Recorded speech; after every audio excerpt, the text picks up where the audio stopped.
Good morning. This will be a very different and unusual virtual journey. It's the one I'm making wearing my Sha'arei Zedek hospital gown just a day after my knee replacement. So I'm not very good, I have to admit, at lying down in a hospital bed. Got very bored. And I started thinking a little bit about the things that I really care about in Israel. And I thought I would just talk about one issue this morning, and I've chosen a particular place to talk about it. So I've lived in Israel now for 44 years. In July it'll be 44 years. And I think one of the issues that has really begun to fascinate me over the years, and particularly in recent years, is the whole notion of Farhesia, the word that we use for the public domain.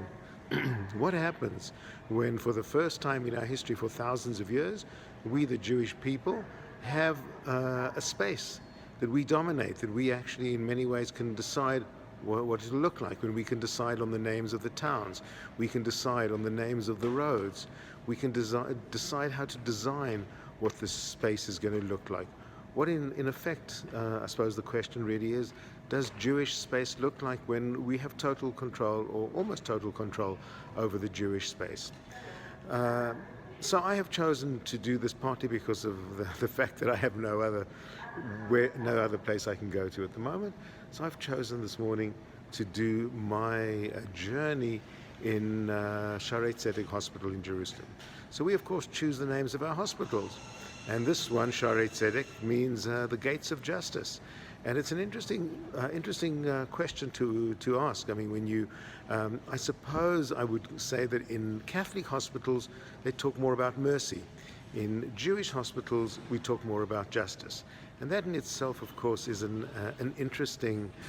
very interesting difference. In Christianity, charity, the wonderful value of charity is at the core of making the world a better place. For us Jews, tzedakah, or the pursuit of justice. And there's a very crucial difference in the two. I want to show you two particular parts of the area that I'm standing in just a moment. So I'm making this on my own, by the way, without the help of Ido, my wonderful son-in-law and the editor of my virtual journey. So forgive me if it is a little jumpy. So I'm standing, as you can see, at the entrance to the ER of Sha'arei Zedek. In Hebrew, of course, המרכז הרפואי שערי צדק, המחלקה לרפואה דחופה, the Sha'arei Zedek Medical Center, the Department of Urgent Care. So what do you think you find outside decorating the walls in the Department of Urgent Care? Let me show you a few things that you might find interesting. So very close to the signs behind me, which point in the direction of the different departments in the hospital. You see them, by the way, I think you see them back to front, the Hebrew back to front, because of the way I'm using the camera right now.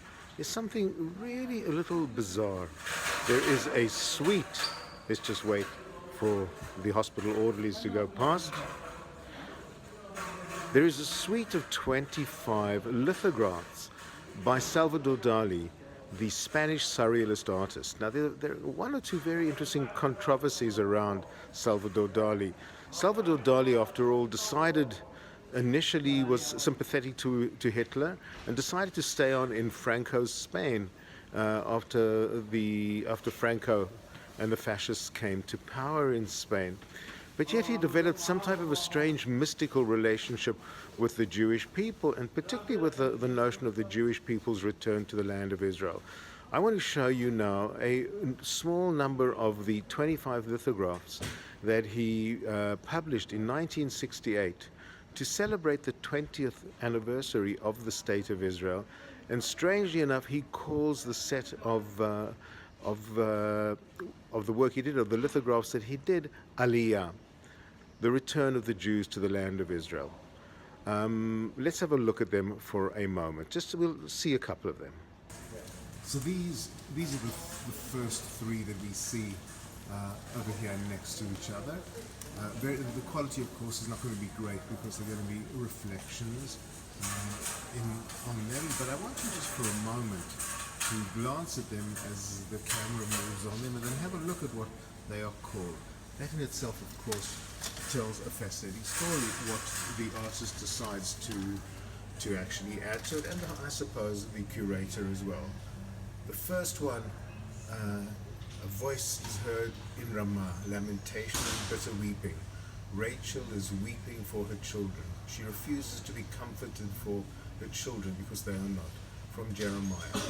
The second one, with this very, very, very painful looking face, is called The Price, Bereavement, relating to what it has cost the Jewish people getting our home back in the land of Israel. And the third one, very appropriate for the hospital, of course, with a little bit of blood on it, is called The Eternal Covenant Circumcision. So Dali obviously has some fascinating entry points into the story and of the return of the Jewish people to the land of Israel. Let's see one or two of the other pieces of his work. So if you look carefully at this lithograph, you can make out, looking at the top of the lithograph, some musical notes. And this one, of course, is dedicated to the national anthem of the State of Israel, and you'll see it is called Hatikva. Very aware clearly when he's doing the set of lithographs of the story of the return of the Jewish people to the land of Israel. The one right next to Hatikva, in very surrealist style of course, is called the Pioneers of Israel. Once again, a biblical phrase underneath to describe this particular piece of work, with one of his hands wrought in work and with the other held his weapon. In many ways describing what it took to create Israel in its early days. I love this one. Once again, a biblical quote from Isaiah: "The land comes to life. The mountains and the hills shall break forth into singing before you, and all the trees of the field shall clap their hands."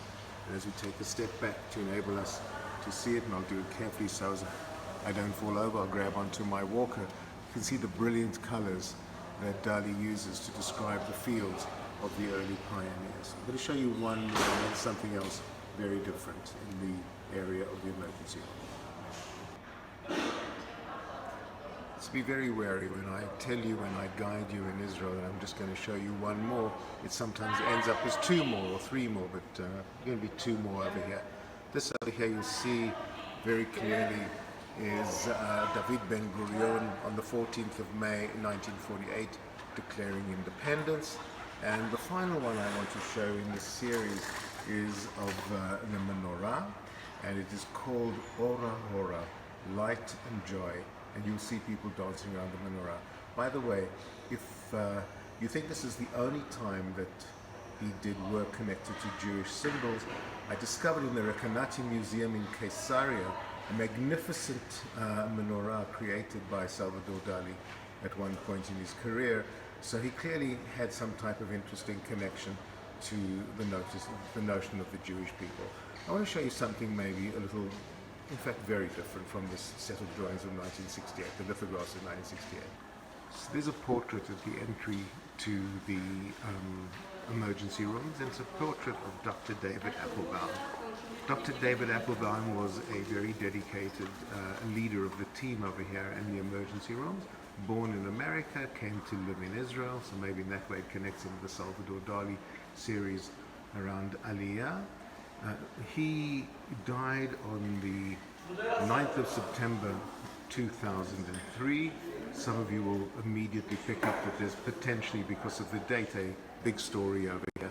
So Dr. Applebaum, whenever there was a suicide bombing in Jerusalem, was the first one to arrive at the emergency room, no matter what time of the day it was, or night it was, or what day of the week, including Shabbat. On this particular night, the 9th of September 2003, the news came in of an awful suicide bombing in a cafe in Jerusalem. Numerous people started coming in, the wounded started coming into the emergency room over here at Sha'arei Zedek, and also Hadassah Hospitals in Jerusalem. The team noticed something which seemed to them very strange after a while, that Dr. Applebaum was not here. In fact, Dr. Applebaum had gone to that cafe on that particular evening, the evening before his daughter was to get married, to have one last conversation with her as a single woman about the change that was going to happen in their lives. And tragedy on that night, there was a major change in their lives, that both of them were killed by the suicide bomber in the suicide bombing in Jerusalem. An awful, awful night, one which I have to admit I will never forget. So folks, I have to head up now via the Shabbat elevator, so it takes quite a long time, to the 7th floor, to the orthopedic wards for the doctor's visit in the morning. And I leave you over here just with one of the things that keeps medical centers and all of the around the world going, the people who are happy to help out. And have a look at the wordings, and you'll see that, of course, in Israel there often are very, very particular realities that really define how people how and why people make donations. And maybe just have a look at this one for a while, and then finally this one.